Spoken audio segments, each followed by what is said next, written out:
a second. I'm good. Andre Drummond, Lakers savior, got dominated by Rudy Gobert at Staples Center last night. How do you explain? He missed some easy ones. Skip, He missed some easy ones. The big penguin was a big disappointment. I mean, he had some in and out. You got to be scared to death about this. No. Helped on the way. Wait, Drummond got beaten like a drum? Okay, help is on the way. Oh, it's interesting. That's what you want to talk about, Skip, because there's someone else who had a pretty incredible performance, and his name is Steph Curry. I saw you both had plenty to say on social media. Let's talk about it, because Curry continued his hot streak in Philly last night. He followed up his 47-point game against the Celtics with 49 points and 10 three-pointers in a 107-96 win over Joel Embiid and the 76ers. Curry's performance was, quote, mind-boggling, according to Steve Kerr. And Steph got Twitter buzzing all night about his MVP case, including Magic Johnson, who said Steph left no doubt who the real MVP is tonight. So, Shannon, is Magic right here? No. And Skip, there are very few things that's non-debatable in sports. We can debate everything from boxing to tennis to golf to track and field, basketball, baseball. But there's one thing that's non-debatable. Steph Curry is the greatest shooter. There's no debating that. I think everybody that's universally recognized now, that's not even a conversation anymore. It used to be, well, this guy can shoot back in the day and that guy can shoot. But I think he's putting that over the last couple of years, and especially what he's gone through this year, the way he's shooting the ball, I think we can put that to bed now. Skip, and I get it. We've seen guys score. We just saw James Harden have 2 years, Skip. That was sensational. We saw Kobe in 2005, 2006 when he was on that hit 62 points in 3 quarters, had 81 in the ball game. We've seen Jordan go, but none of them shot the ball from distance like this. And to do it on a nightly basis, Skip, it's almost like you go into the game, if they get Foxbet put a prop up 10 or more threes, I'm taking over. Yep. I'm going, worst case scenario, I'm going to push it. Yep. But, Skip, you can't give a guy an MVP that's in the 9th spot. Skip, and the only reason we're talking about this is the play-in. Yep. With no play-in, I mean, come on, what are we doing now? I get it. He's been phenomenal. Yep. The 47, I'm disappointed in him last night because I just knew Skip, he was going to make these 2 free throws. They found out and said, oh, yeah, 50 piece. And he missed the front end and get 49. But, Skip, he's not the MVP.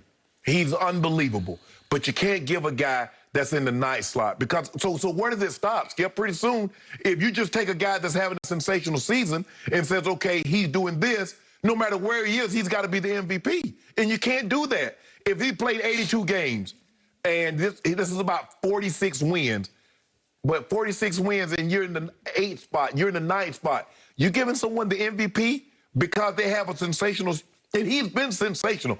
I don't want to minimize what he's actually doing, because just when you thought Steph couldn't play any better, he couldn't shoot any better than what we've seen or grown accustomed to, he's doing it over the last stretch of games. Yep. But, Skip, that's not the MVP. And I get it. This is an unprecedented season because a lot of the guys that were in the MVP discussion has gotten hurt. Yep. The season has been very, very condensed.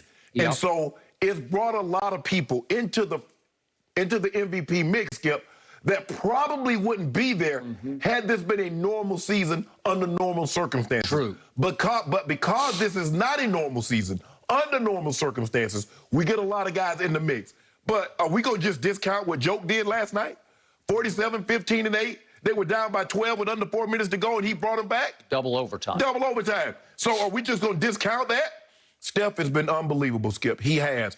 But at 22 and 28, Skip, he's averaging 40 in the month of April. But I just don't know how you give a guy with that record, team record, because this is a team, and he's been sensational again. But I just don't know how you give a guy with a 28 and 22 record the MVP in the league. So, so this is 50 games, so they got 22 games left? Well, no, they don't have that many, because he's won it because they 14 games left. Yep. So he's got to go. No, Skip, because what do you think they go? Best case scenario, 35 and 37, 35? I will say this. That game last night at Philly, that was their toughest remaining game. The rest gets somewhat easier than that one. Right. Okay? But, Skip, it's hard. And, look, that was Philly. That was a national televised game. It's hard to bring that level of intensity over the next 14 games when it's not going to be Philly. If you're not careful, Skip, some of these teams that got nothing to play for, they'll slip up and bite you, and we've seen that happen. We just saw what happened with Boston last night. Boston was on this great tear. and the Bulls come in there and beat the brakes off them. Okay, I got it. So to continue on with your point, 14 games remaining. Let's just do the hypothetical. Right. Let's say he stays right on this pace for 14 more games. Okay. I think at some point, about 12 games into those 14, we're going to sit back one morning and say, well, time out. He's right in the thick of this. Mm-hmm. But 6 games in April, I think I coined the phrase back on my cold pizza days of prisoner of the moment. Right. Well, I can't be a prisoner of 6 games in April Right. or 10 games in April, Right. however you want to look at it. Right. The month of April, no one has ever shot the ball we're close Remotely to close. this, not even remotely close to this over a stretch in any single month of anybody's career, ever, ever, ever. No. He's made 54 three-point shots in the last 6 games. It's off the charts. In 4 of the last 5, he's gone 10 plus. And by the way, the most astounding stat is that he's got 21 10 plus three-point games in his career. Next on the list all time is Clay at 5. Hey, Steph got 4 in this month.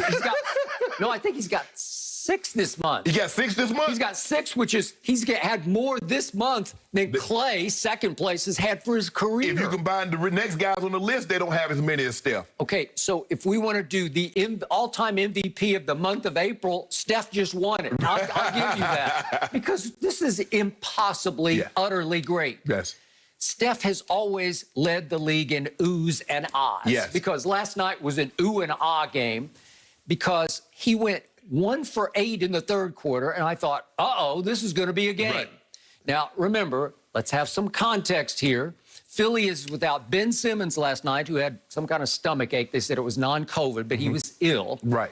So he's out, and he is at least a Defensive Player of the Year candidate who would have made it harder on Steph because he can guard 1 through 5. So they would have used Ben to double him a lot on the perimeter, especially in the fourth quarter. He'd be jumping out to bother Steph at what has been 6'10". Okay, so there's no Ben, and there's no Tobias Harris, who's the second best scorer on this team to me, to Embiid. So it's Embiid versus Steph, and obviously Steph doesn't have Clay or KD for that matter. But the point is, I thought it was going to be a shootout in the fourth quarter with Embiid versus Steph, and Steph just took the game over. He did. He has a built-in motivation in that his little brother is playing for the other team.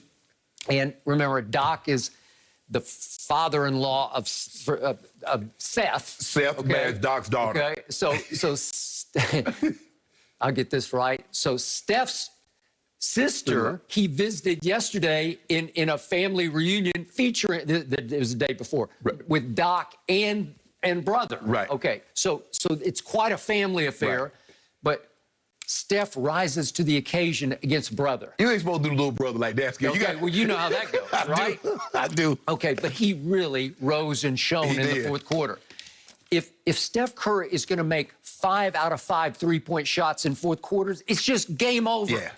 5. It's too many. If you make 5 in a game, it's got impact. But 5 in the fourth quarter. He had 20 points in the fourth. Well, then you're going to win, and they did. Yeah, in a close ball game, he gonna blow it open. I thought Embiid played pretty well, but they were triple teaming him every time. They did a great job in the fourth quarter, Skip. They brought the double. Either Draymond, Kevon Looney, everybody, they was getting the ball out of his hand, and even if he attempted a shot, it was a very difficult shot. They said, you're not gonna beat us.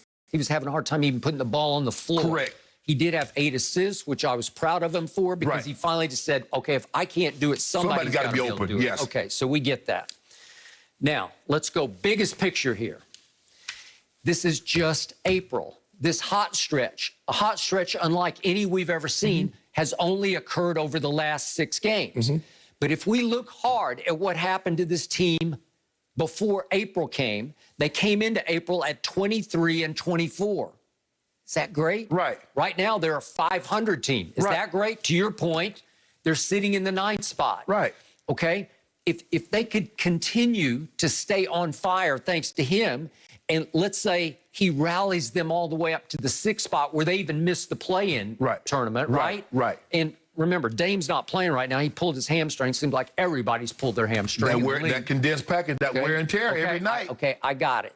So I don't know what's going to happen to Portland, but they're sitting right now in the 6th spot, and they're 4 games up on Golden State. Well, what if Steph led them into the 6th spot? Well, then you'd start having we have the conversation. Okay, Yes.